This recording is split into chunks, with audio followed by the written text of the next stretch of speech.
नमस्ते मित्रों। विचार शून्य होना सबसे बड़ी साधना है और विचार शून्यता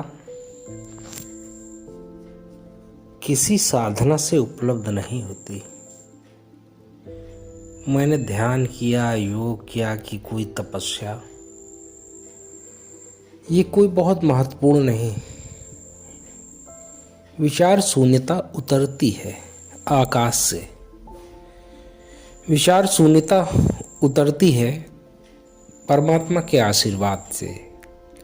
वो कोई साधन से भी हो सकती और बगैर साधन के भी। ऐसा नहीं कि हमने कोई एक साधना से अगर विचार शून्यता प्राप्त कर ली तो कोई दूसरा साधक भी उसी माध्यम से, उसी टेक्निक से उसे उपलब्ध हो जाए। जरूरी नहीं। हाँ, हो भी सकता है, लेकिन 100% जरूरी नहीं कि हाँ हो ही जाएगा। इसलिए विचारों से घिरा हुआ व्यक्ति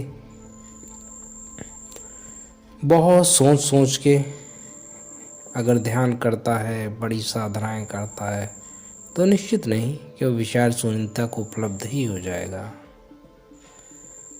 विचार शून्यता का मतलब ये नहीं है कि हम कुछ सोच सोच के और इससे मुक्त हो जाएंगे। विचार शून्यता का मतलब है जिस दिन ऊपर वाले ने अनुग्रह किया। ऊपर वाले का मतलब है जिस दिन हमारा साक्षात्कार अखिल ब्रह्मांड नियंता से हो गया, जिसने पूरे विश्व को रचा है उससे हो गया। उस दिन हम ध्यान को उपलब्ध हो जाएंगे। ध्यान पाया नहीं जाता, ध्यान उपलब्ध होता है।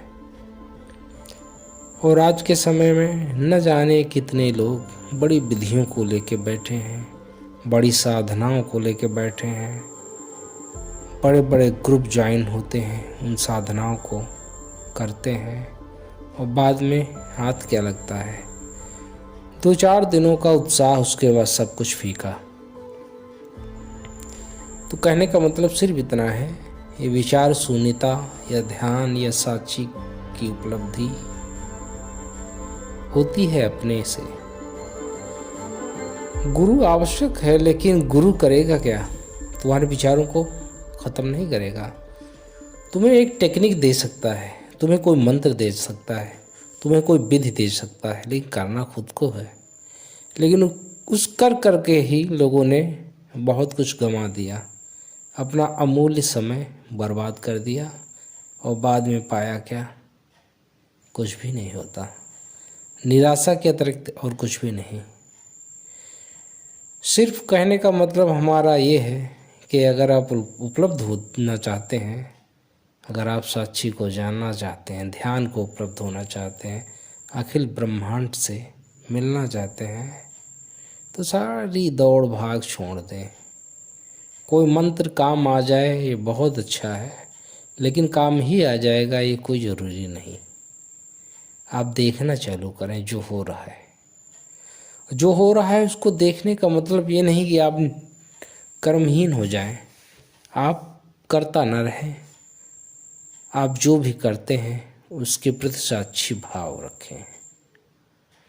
परिणाम की चिंता न करें और करने पर ध्यान दें। जो हो रहा है उसको देखने पर ध्यान दें। प्रत्येक कर्म, जीवन का प्रत्येक कर्म उसी को साधना बना लें और उसी से होगा, उसी से चमत्कार होते हैं। क्योंकि आप संसार से बाहर कहाँ जाएंगे?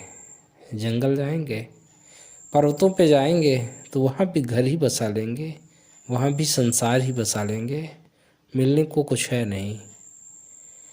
क्योंकि जो सुख सुविधाएं आपको संसार में मिल रही हैं उसके अतिरिक्त आप भाग के बाहर जाएंगे। हाँ, प्रकृति का आनंद है, लेकिन जिसके साथ संसार गया हुआ है, जो मन जो साथ है, वहाँ रमेगा नहीं।